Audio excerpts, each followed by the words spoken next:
Bom dia, hoje aqui presencialmente. Que honra, meu amigo. Bom dia, meu amigo, bom dia a toda a equipe, bom dia a quem nos segue pela rádio e pelo YouTube. Forte abraço a todo mundo.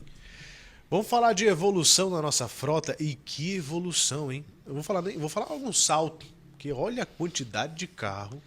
Agora, nesse momento, são 9h35, alguém deve estar comprando um carro. Seja novo ou seminovo, daqui a pouco está rodando também, né? É bom para a economia, né? É bom que gera emprego. Exato. Né? Essa matriz econômica do Brasil, da América Latina, desde 1950, essa opção que nós fizemos lá atrás, né, Breno? Nós não tínhamos nem nascido na década de 50, quando nós optamos por essa matriz, né, do transporte individual. Né? E hoje, né, o automóvel, ele sempre gera isso, ele gera emprego, ele gera receita, né? E também gera tumulto nas ruas, né, Breno? Ou seja,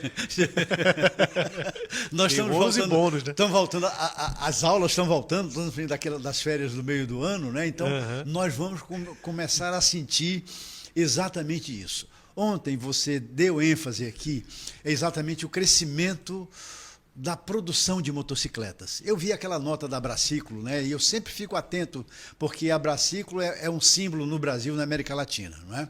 Então, gera emprego para a nossa região, aqui para a nossa cidade, para o nosso estado. E isso é muito bom, né, Breno? Porque a nossa Zona Franca que ela é muito forte e gera tudo isso.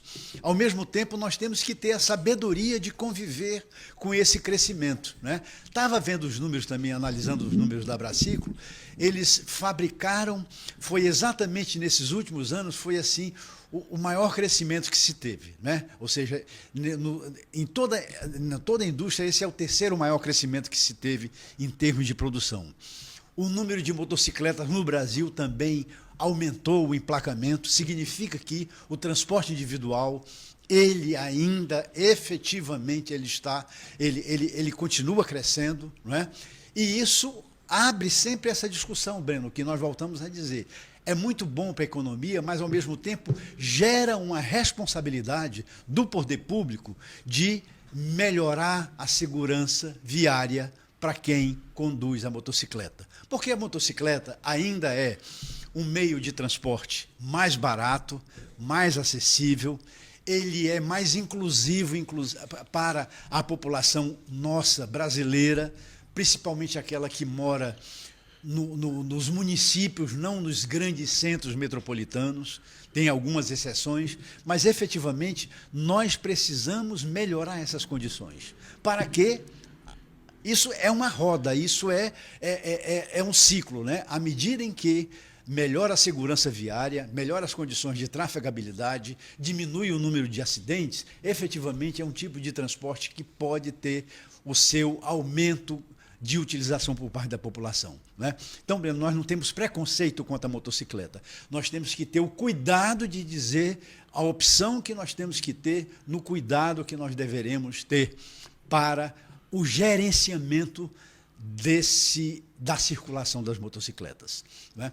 E é por isso que nós já estamos com mais de 1 milhão. Você veja que nós já alcançamos a barreira de 1 milhão, né? A produção de motocicletas no primeiro semestre foi superior a 1 milhão. A nossa frota de automóveis, no todo, entre motocicletas e automóveis de 4 rodas, enfim, eles superam a 1 milhão na capital, né? Já está com quase 1.400.000 no interior, em todo o estado. Ou seja, comparando com São Paulo, Breno, ainda nós estávamos, e nós vimos na semana passada a avaliação que São Paulo tem em termos de como as pessoas veem o seu deslocamento. As pessoas ainda têm muita crítica para São Paulo, apesar disso tudo, né? E, inclusive, a gente anteriormente estava falando sobre essa questão, aproveitando o gancho que você falou da produção de bicicletas, a gente agora falou sobre a produção de bicicletas e do crescimento das bicicletas elétricas. Só nesse primeiro semestre foram 18.000 unidades, um aumento de 122% em relação ao ano passado. A expectativa é que o setor encerre esse ano de 2025 com 320.000 bicicletas produzidas. Olha só, Breno, você imagina se as prefeituras das cidades do nosso Brasil trabalhassem o mínimo possível, o básico, para melhorar essa infraestrutura. Não é? Olha o quanto seria saudável, porque a bicicleta, ela você pedalando ela elétrica é um meio de transporte ainda sustentável. É um meio de transporte acessível, é um meio de transporte barato, é bom para a saúde, é bom para o trânsito, é bom para as cidades, é bom para o planejamento urbano. Ou seja, falta pouco. É o outro lado, a infraestrutura necessária, não é? Que efetivamente necessita para que esse setor, que é tão importante, que é tão valorizado nos grandes centros, nos grandes países, como um exemplo de transporte com qualidade, transporte sustentável, ele possa ser incentivado. E para a nossa região é o exemplo disso tudo. Nós estamos na Amazônia, né? Esse centro de ponto de referência para o mundo em termos de fauna, de flora. Efetivamente, esse meio de transporte seria um exemplo. Nós temos aqui o maior polo de duas rodas, que é a bicicleta também da América Latina, não é?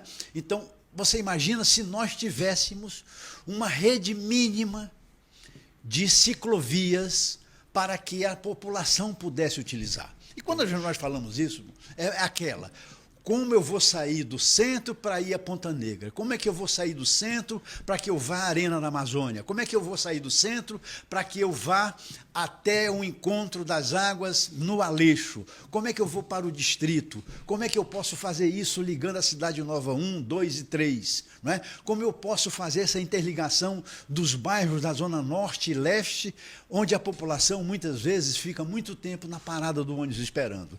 Esse era um exemplo concentrado que acho que é aí que nós tínhamos que incentivar, aplicar projetos importantes, são baratos, efetivamente são objetivos e que poderia atingir a população que efetivamente é a mais carente, é a mais pobre. É um exemplo de que a Zona Franca ela é sustentável e nós temos que lutar com todas as nossas forças, porque ela é um exemplo disso. Ela não gera poluição, ela gera emprego, ela gera um produto que é sustentável para o deslocamento das pessoas, não é? Esse número é fantástico, é sempre bom nós darmos ênfase e destacar esses números do nosso setor de duas rodas aqui da Zona Franca de Manaus. Um outro ponto também, né, Emanuel, que indiretamente movimenta o setor como um todo, porque tanto a gente está falando da questão da bicicleta, mas vamos lá. Se nós tivéssemos, você falou a questão de sair aqui da Zona Sul para ir para a Zona Oeste, poderia ser feito com transporte fluvial, que também geraria emprego, porque precisaria de um porto, precisaria de alguém, precisaria do barqueiro, ou para alguém para pilotar a lancha, o barco, enfim, o que for. Então, diretamente e indiretamente movimentaria, traria mais vida, né, para a cidade, e a gente é abençoado porque consegue ir de uma zona a outra através do rio, né, que pode facilitar e diminuir o tempo e trazer qualidade de vida, né, porque um passeio no riozinho ali, poxa, faz um bem, né? Não existe nada melhor, né? Nosso DNA é esse, né? Pelo rio, pegando o vento de proa, né? O vento de proa é que é bom, né? Esse é que é o vento de proa, né? Nós adoramos isso. E você falou uma coisa importante: fazer infraestrutura, fazer portos de embarque e desembarque, só isso, com dignidade, né? Fluvial, né? Eu conheci, nunca mais eu tinha ido, Breno, ali naquela balsa do Ceasa, que é o famoso onde saem os nossos carros para ir para Porto Velho, para ir para o Careiro, para ir para o Castanho, né? Fiquei assustado, Breno. Eu fiquei assustado. O quanto a gente necessita ainda de melhorar essa infraestrutura de embarque e desembarque das pessoas. Ou para pegar o seu barquinho, para pegar a sua voadeira, para pegar o seu carro, aquela balsa que vai para lá, né? Nós ainda estamos na década de 60, Breno. Efetivamente, no ano de 2025, nós estamos na década de 60, né?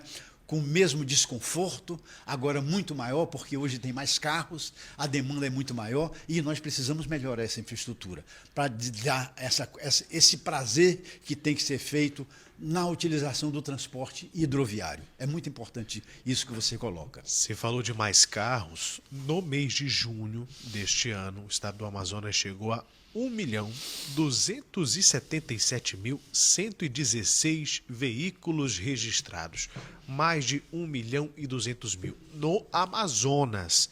Manaus alcançou a marca de 1 milhão 13.116 veículos automotores detectados pelo Detran Amazonas para uma população de mais de 2.200.000 habitantes. Ou seja, tem muito carro. Tem gente que tem mais de um, né? A maioria, 2,25. 2,25. 2,25 por veículo, né? Sim. Esse índice de motorização nosso, né? As pessoas dizem que a modernidade está aí, não é? Tá certo? Evidentemente que São Paulo, nós estamos, efetivamente, não é isso, São Paulo tem uma frota muito maior e relativamente em função à sua população. Mas o que é mais importante disso tudo é que, efetivamente, sabe, Breno, nós verificamos de que 53% da população que mora em Manaus, desses 2.200.000 habitantes, efetivamente, elas tentam andar de transporte coletivo urbano. 53% da população, né?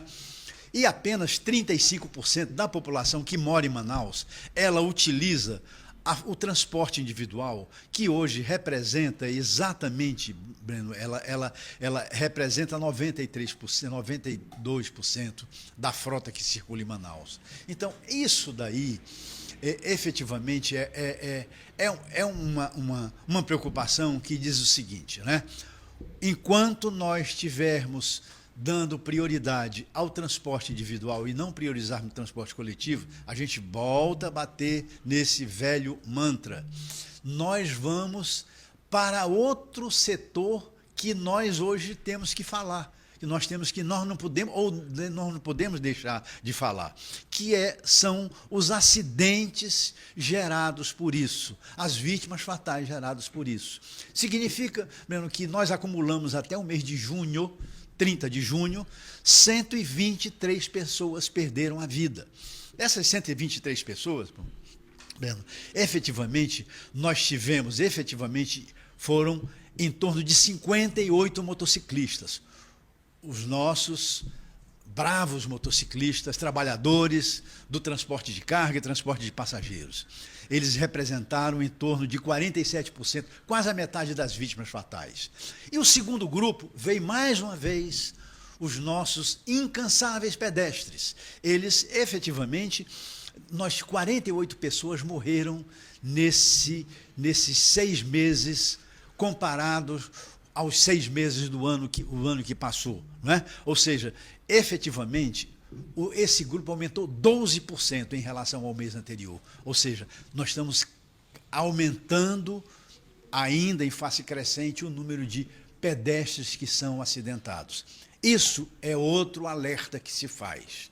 O que nós temos que fazer, que medidas nós temos que tomar para estancar, diminuir, fazer com que, efetivamente, esses números que são assustadores, eles diminuam, né? Com esses números não tem outra contestação. O que a gente pode dizer que talvez tenha subnotificações. Tem pessoas que estão morrendo, estão se machucando e que não estão sendo notificados. Mas, efetivamente, aqui, no mínimo, isso as pessoas que estão morrendo.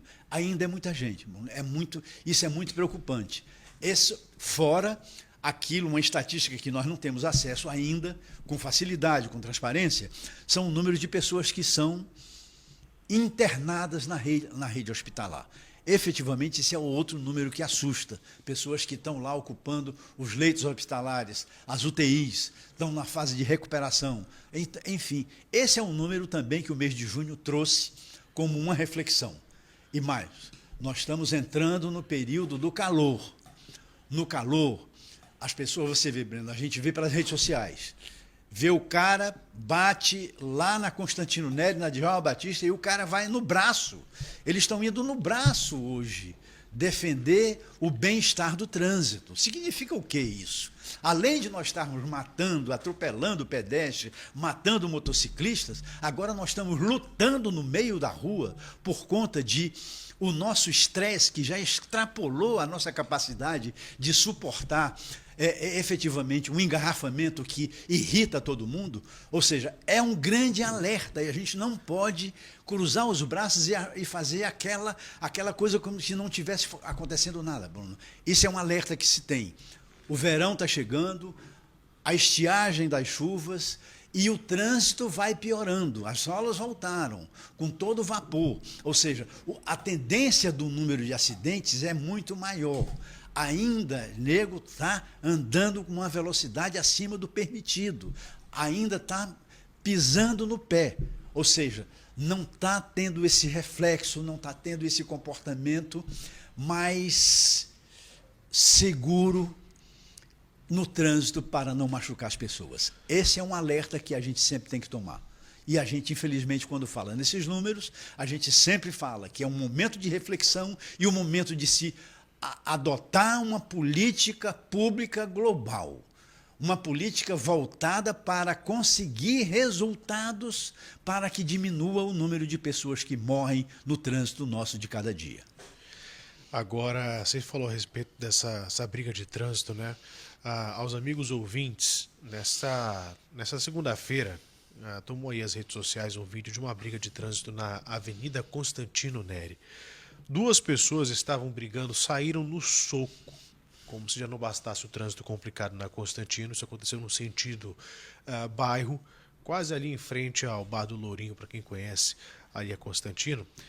Saíram no soco e só pararam de brigar por conta de uma outra pessoa, que ainda não tem identificação de quem é, mas que, de acordo com relatos de quem estava filmando, de quem estava por ali, de que ele possivelmente estava armado, e só assim parou a briga. Mas pararam o carro no meio da rua e desceram a mão um no outro. Uma situação realmente lamentável que mostra que estamos no limite. Agora, Manuel, já eu quero te perguntar sobre essa situação desses principais impactos da gente ter uma frota tão alta nessa cidade com limitação de infraestrutura, porque já falamos da questão dos acidentados, mas na questão de infraestrutura, por exemplo, tem ruas alargadas ou não, construções que precisam ser feitas, a questão de estacionamento até mesmo pode atrapalhar o comércio. No centro, então, está ficando cada vez mais difícil estacionar o carro. Tem muito carro, tem muita gente correndo ali para tentar encontrar uma vaga. Vamos conversar mais sobre a curto, médio e longo prazo desses impactos? Vamos logo fazer um intervalo rapidinho, já a gente volta.